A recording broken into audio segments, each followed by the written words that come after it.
Hello, this is Earl Nightingale, and I'd like to tell you about the magic word. The experts call it the most important word as far as the results we get from life are concerned in this or any other language, and the magic word is attitude. Attitude is defined as the position or bearing as indicating action, feeling, or mood. And it is our actions, feelings, or moods which determine the actions, feelings, or moods of others toward us, and which control to a surprising extent our success or failure. It is then our attitude toward life which will determine life's attitude toward us. Now, what does this mean exactly? Everything operates, of course, on the law of cause and effect. Everything we say or do will cause some effect. We're charged with producing causes. The effects or the rewards of our actions will take care of themselves. That's why I say success can be guaranteed and will come to us every time if we live in a certain way.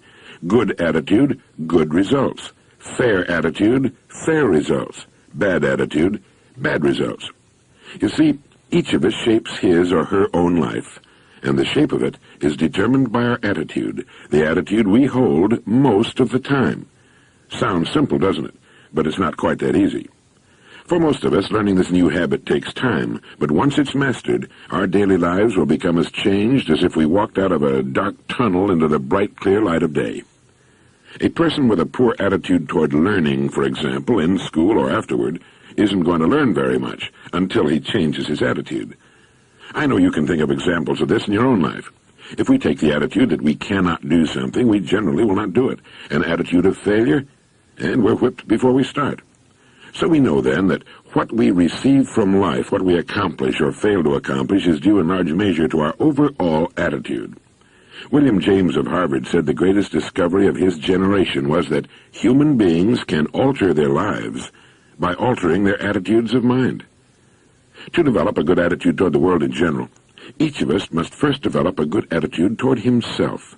We can't give to others something we don't have. So it is the attitude we take toward ourselves which determines our attitude toward others, which radiates to the world around us. When you see someone with a poor attitude toward others, you can be sure he has a poor attitude toward himself. He doesn't like himself very much. He's unhappy about something. A happy person reflects his happiness in his attitude. A person with a poor attitude most of the time is unhappy and frustrated most of the time, and he's a human magnet for unpleasant experiences. When they come, as they must because of his attitude, they reinforce his poor attitude, thereby bringing more problems and so on. He becomes a self-generating, doom-fulfilling cycle. But for the man or woman with a good attitude, the same principle holds true in reverse. Expecting the best, that's what they get. Why would a person persist in a poor attitude, expecting the worst? Well, we're so familiar with ourselves that we tend to take ourselves for granted. We tend to minimize what we can accomplish, the goals we can reach, and for some equally strange reason, we believe others can reach heights which we cannot. We tend to overlook the fact that there is enormous undeveloped potential within each of us, a great reserve of talent and ability which we habitually fail to use. There are millions of human beings living narrow, darkened, frustrated lives, living defensively, simply because they take a defensive, doubtful attitude toward themselves and, as a result, toward life in general. Attitude is the reflection of a person. What's going on in the inside shows on the outside. One's attitude is incalculably powerful. It can bring about marvelous results for us, but we must train it patiently, day by day.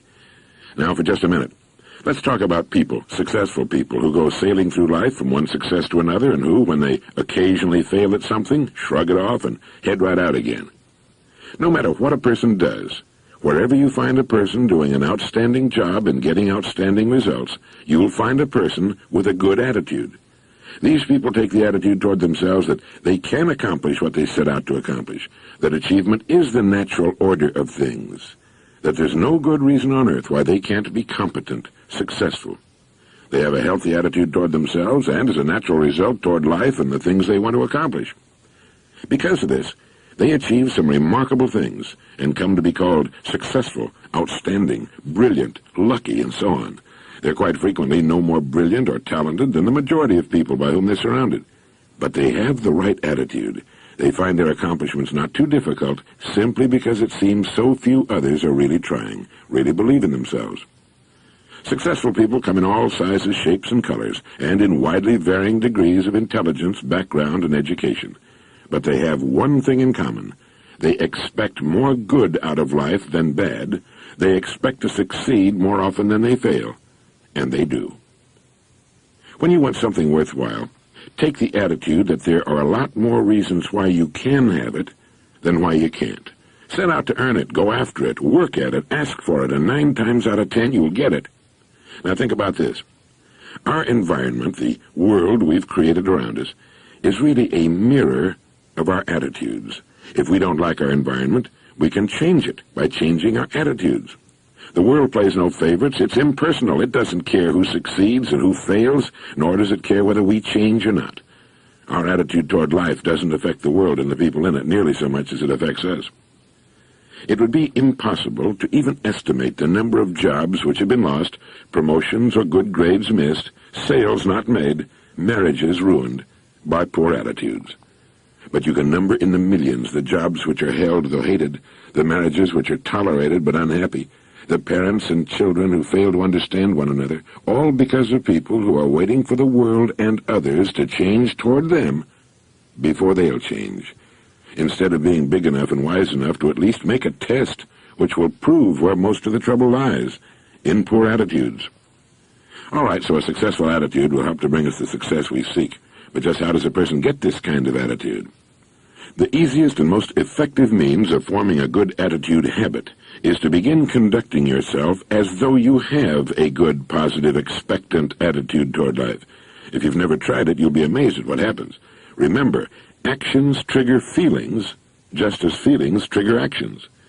Not long ago I read a line which went, "Life is dull only to dull people." That's true.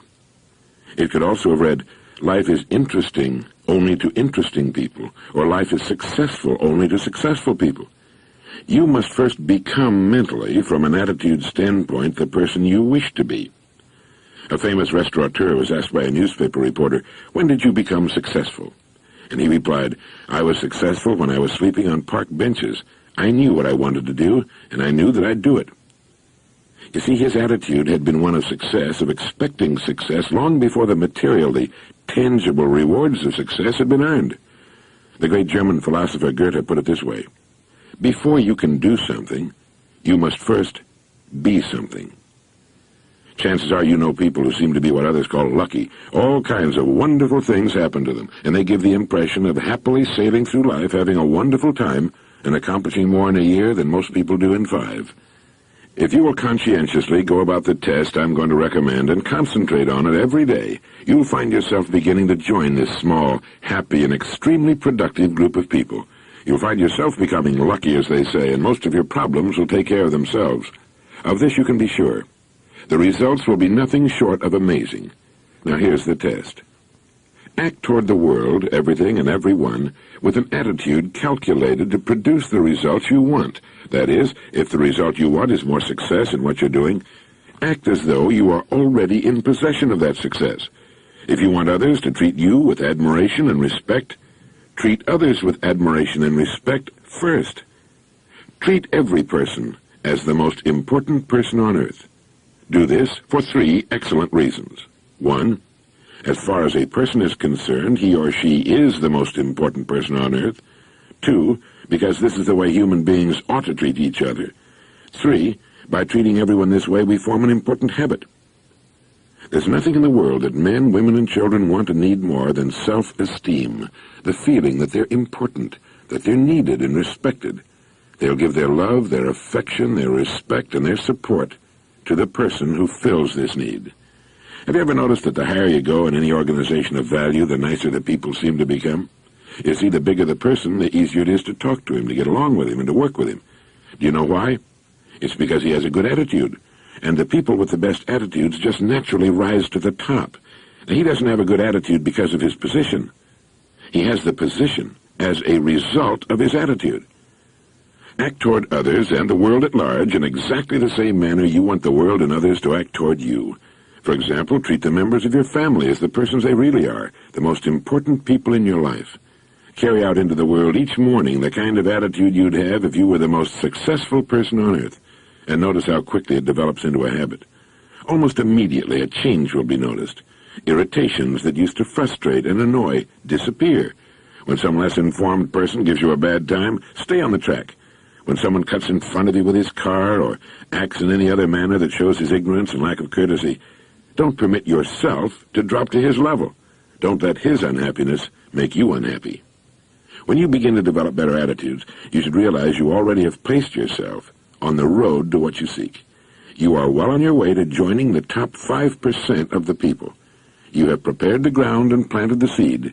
You've made of yourself an embodiment of that which you seek. Now, in summing up, here are a few points to keep in mind. First, it is our attitude at the beginning of a task which, more than anything else, will bring about its successful outcome. Second, our attitudes toward others determine their attitudes toward us. We're interdependent. The success we achieve in life will depend largely on how well we relate to others. Third, before you can achieve the kind of life you want, you must think, act, talk, and conduct yourself in all of your affairs as would the person you wish to become. Fourth, the higher you go in any worthwhile organization, the better the attitudes you'll find. Attitudes are not the result of success. Success is the result of good attitudes. Finally, the deepest craving of human beings is for self-esteem, to be needed, to feel important, to be appreciated. When you treat every person you meet as the most important person in the world, both of you will benefit. To make these important principles a habit-knit part of life, here are some suggestions. Since your mind can hold only one thought at a time, make those thoughts constructive and positive. Look for the best in people and ideas. Be constantly alert for new ideas you can put to use in your life. Don't waste time talking about your problems or your poor health unless you're talking to your doctor. It probably won't help you. It cannot help others. Radiate the attitude of well-being and confidence, the attitude of the person who knows where he's going. You'll find good things happening to you right away. Lastly, treat everyone with whom you come in contact as the most important person on earth. Start this habit.